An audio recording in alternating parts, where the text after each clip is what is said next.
Pour nous soutenir, abonnez-vous à notre chaîne. Et c'est totalement gratuit.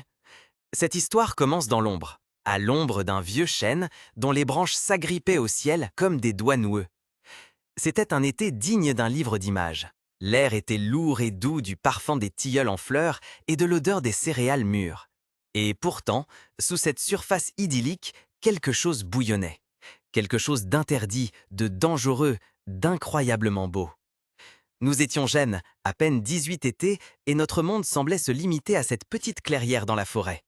Ici, loin des regards indiscrets et des langues acérées, nous nous rencontrions en secret. Lui, avec ses boucles sombres et ses yeux aussi profonds que l'océan, et moi, incertaine et timide, mais brûlant de désir. Nos baisers étaient volés, rapides et fébriles, comme si à chaque instant quelqu'un pouvait surgir pour nous séparer. Et la peur était réelle, car nous ne vivions pas à une époque d'ouverture et d'acceptation.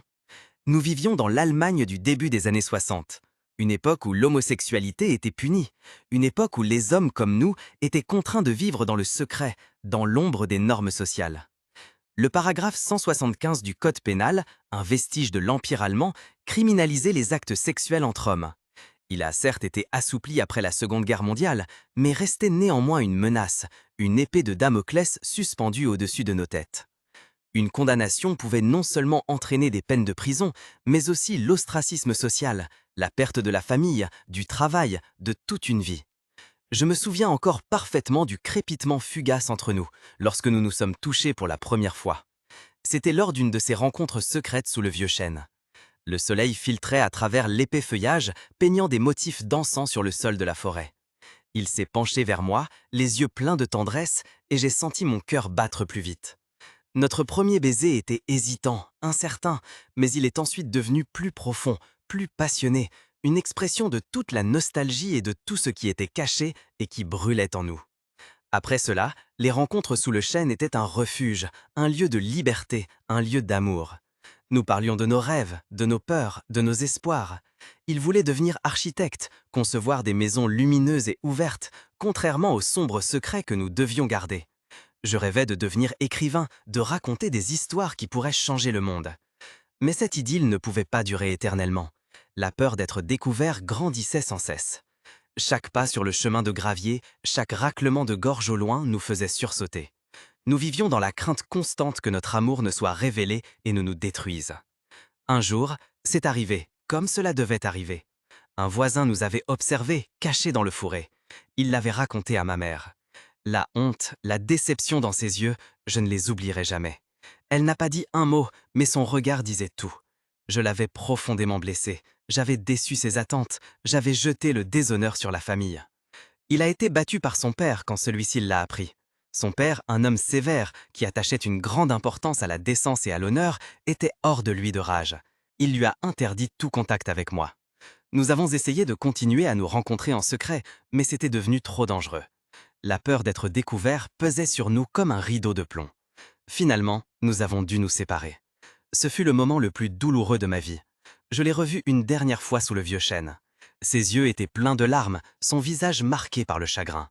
Nous nous sommes embrassés une dernière fois, un baiser d'adieu qui avait le goût de la séparation et du désespoir. Puis, il s'est retourné et est parti, et je ne l'ai plus jamais revu.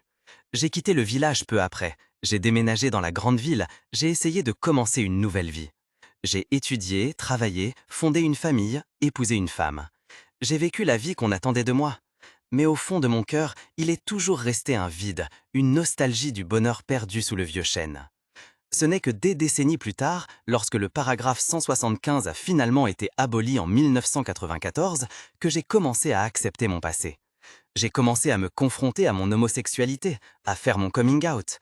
Ce fut un processus long et douloureux, mais il m'a libéré du fardeau des secrets et de la honte. Un jour, je suis retourné dans mon village natal, et j'ai cherché le vieux chêne. Il était toujours là, puissant et imposant.